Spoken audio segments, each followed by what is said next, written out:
Yo, what's poppin', players?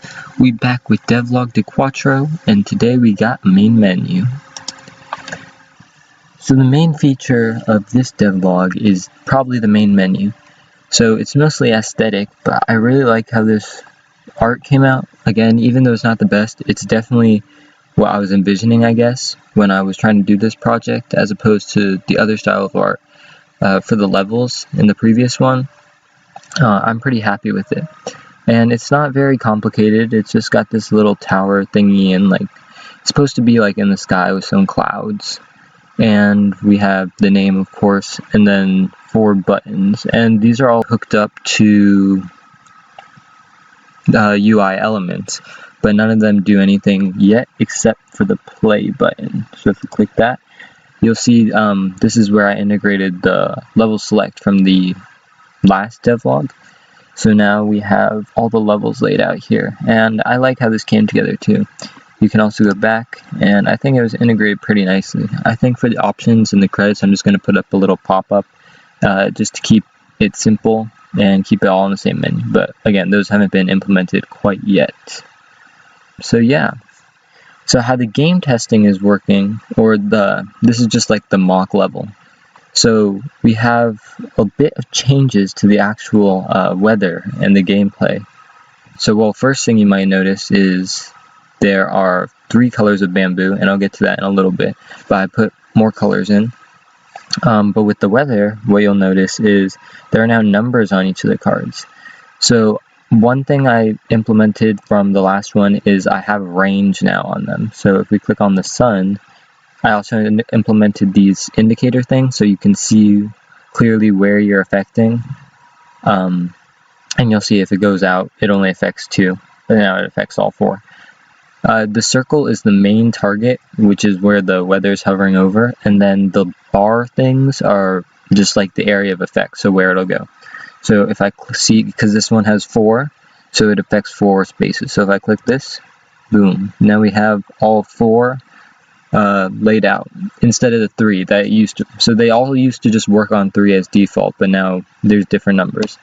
And with the even ones, I think I had this with the wind where you could change direction, but now with even weather events, you can also change direction even if they're not like the wind.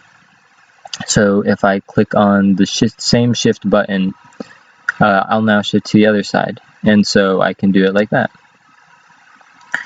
And this is all just to allow more flexibility for both the puzzles. Well, the range is for more puzzles, and the shifting is for the players to be able to do different things. So yeah, but we still have the same 3 range, so that's why this only has 3. And this was kind of the default thing before, but now there's different ranges, and they'll all default to at least 1, obviously. So hopefully, I think 3 is going to be my minimum for most of them. But yeah, and so we can also have larger than 4 or 3 now, because the range can just be however high. So this rain is 5.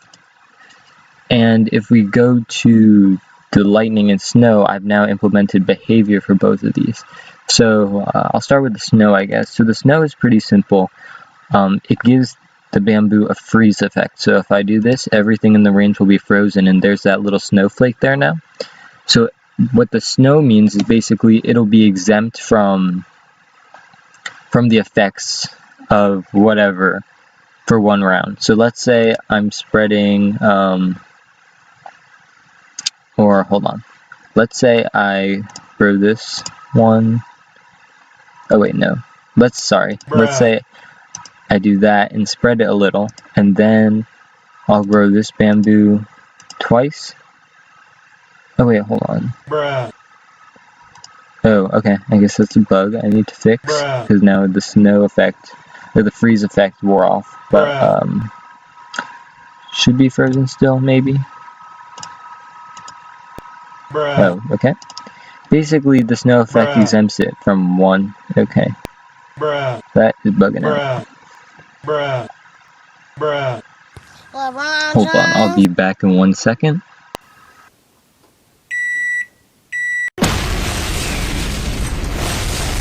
Sorry about that, the snow effect was bugging out, but I think I got it all fixed now.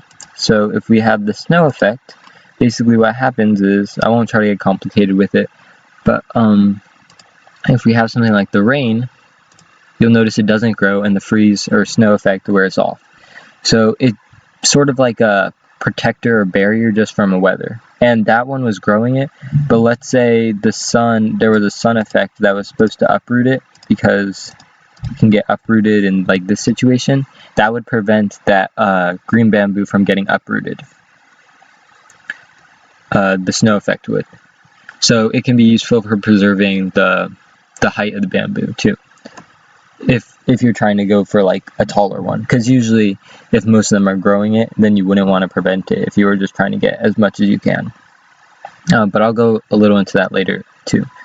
So the lightning effect, I've basically just taken the wind effect for that, because I just felt like it'd be more suitable. So if we have lightning here, then it's just what the old wind used to do. So what the new wind does now is it kind of like picks it up and travels it. So it's kind of hard because the wind is blocking that, or we can do it this way. So you can see now that there's like a target bar, and then this is the one we're affecting. It's kind of like it picks it up and blows it over. So I like how that works. I think the wind works nicely now. So yeah, that's mainly what's going on with the new weathers, but now we also have some new requirement stuff. So I'll get into that in a second.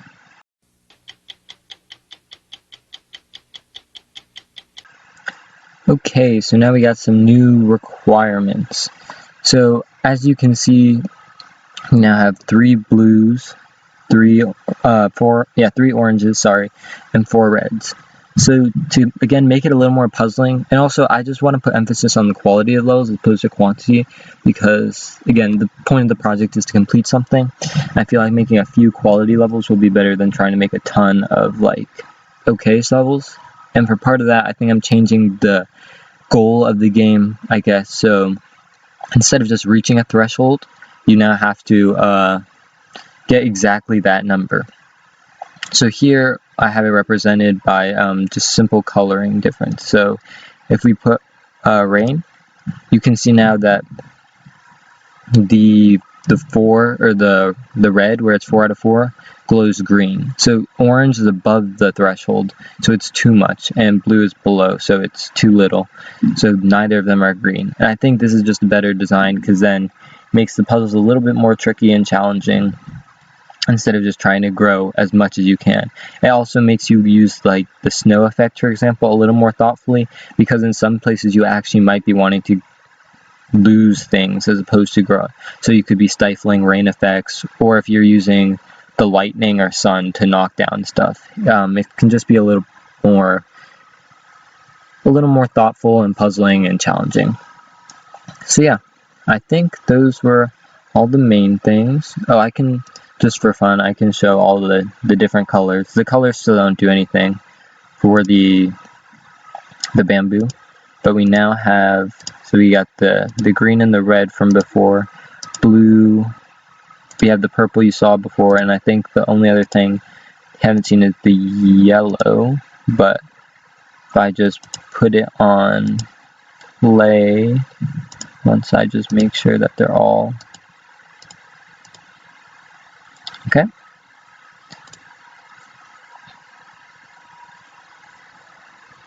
Oh, and also I have a default loading screen, so when I load it, just testing stuff, automatically put me back to the main menu. And right now, the credits button, I sort of lied, there is something you can do with it. I have it linked to my game test for now, but that'll change in the future. Obviously, I'll get some real credits there, because I won't need a game test once I actually make the game, because this is just for me to develop the levels. But you can see we have all the different colors laid out. And yeah, I think that's it. It was a shorter devlog today, but I think it's really coming together. There's only a couple more steps, I think. Next thing I'm trying to do is add some tweening, which is basically just animation sort of stuff, and some final touches, and I think that'll be good. The game is coming to a close, but it wasn't meant to be a huge game or the best game ever, obviously. It's just, I was just trying to finish something, and I think for that purpose, these devlogs are really helping. And I hope if you're watching this, you're enjoying it too.